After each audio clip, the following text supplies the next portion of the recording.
o nosso ser, partindo dessa autorreferência, eu poder amar o outro, e nisto eu poder verticalizar para ir ao vértice dessa pirâmide de experiências afetivas, no reconhecimento de Deus, ou seja, de amar a Deus sobre todas as coisas, que é o reconhecimento cosmológico e ecológico da existência. Perfeito.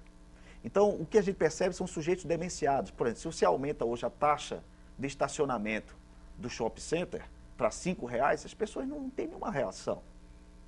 Se alguém diz que uma criança foi jogada do 20º andar, é normal. Passou a ser banal, normal, faz Normal. parte do Então, cotidiano. nós sofremos hoje, que eu costumo dizer, que essa nova categoria de demenciado padece da normose. O que é a normose? A doença da normalidade, da suposta normalidade. Você assiste programas televisivos onde você vê corpos esquartejados enquanto você está com o seu pedaço de osso na boca enquanto almoça e assiste a cena como se fosse nada demais. Então criamos uma cultura da indiferença total do sofrimento alheio, nos demenciando, ou seja, perdendo essa conexão com a nossa própria sensibilidade. E isso gera o quê? Gera um esvaziamento de sentido, porque você se esvazia do afeto. A única coisa que dá sustentação psicológica e saúde mental é a experiência afetiva. Todos esses sintomas que o Spencer está conversando conosco, pode levar também esse idoso ao suicídio? Ele, na medida que ele vai esvaziando-se de sentidos, de afeto, de estímulo, para poder lutar, porque a vida implica em gerar resistência à inhospitalidade da existência, porque existir é difícil, sobreviver é difícil. Se você não tiver estrutura fortalecida, você realmente, digamos, é degolado pela existência. Então você, por esse fraquejamento, você opta pelo suicídio como modo de escapar a um sofrimento com o qual você não sabe estabelecer inteligentemente uma luta de espadas. Né? Ou seja, não esgrima com a existência, você é naturalmente atingido por ela, né, na sua espinha dorsal. Entendeu? Então, o suicídio se torna um mecanismo de fuga, em um ato desesperador a um sujeito que está esvaziado de sentidos de vida, desconectado da sua experiência afetiva, alienado e demenciado, desestimulado para viver e, como consequência, ele, né, num ato de desespero, opta pelo suicídio como uma forma de sanar seu sofrimento. Quando ele se entrega, desiste de viver, se esvaziou, vegeta, vamos chamar isso, ele está cometendo, de uma certa maneira, uma forma de suicídio, não?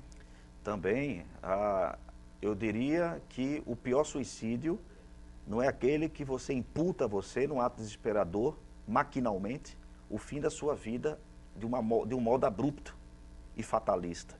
Às vezes, o pior suicídio é aquele regime homeopático que você imputa a você mesmo, que são os mecanismos sabotadores de você, por não gostar de si, por estar se embriagando, usando abusivamente drogas lícitas e ilícitas, são modos também de suicídio gradativo, e vários outros fatores, inclusive a permanência de uma relação afetiva morta, isso é um suicídio também, né?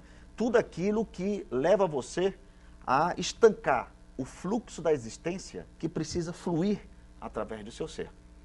Então, todo coágulo na sua vida é princípio de um mecanismo suicidário, em que você precisa reavaliá-lo para poder transcendê-lo e voltar ao fluxo da vida. Se não fizer isto, possivelmente esses processos se cronificam e passam a ter uma ação dominante sobre a sua vontade, onde você não vai poder mais ter o comando mental sobre as situações difíceis que você está inserido. É como se enferrujasse tudo, não? Pela falta do uso. E aí você não tem mais a força, o estímulo. Aí tem que fazer uso de medicação, tem que apelar para psicoterapias profundas, se ainda surtir o efeito. Porque há casos tão crônicos que chega ao ponto de você realmente não conseguir a remissão de sintomas.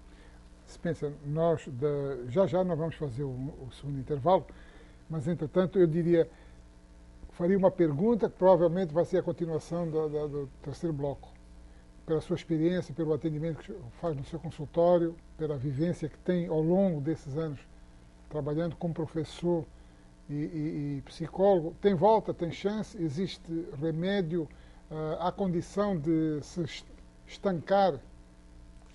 Penso eu, sobretudo, não apenas como acadêmico, como clínico, mas penso eu até mesmo como espírita, que mesmo que a pessoa se encontre numa situação de déficit cognitivo, biológico, que não se tenha condições de uma reatividade daquilo que a gente poderia dizer na normalidade da vida diária desta pessoa, mesmo que ela esteja paralítica numa cama, a consciência espiritual precisa ainda assim ser trabalhada.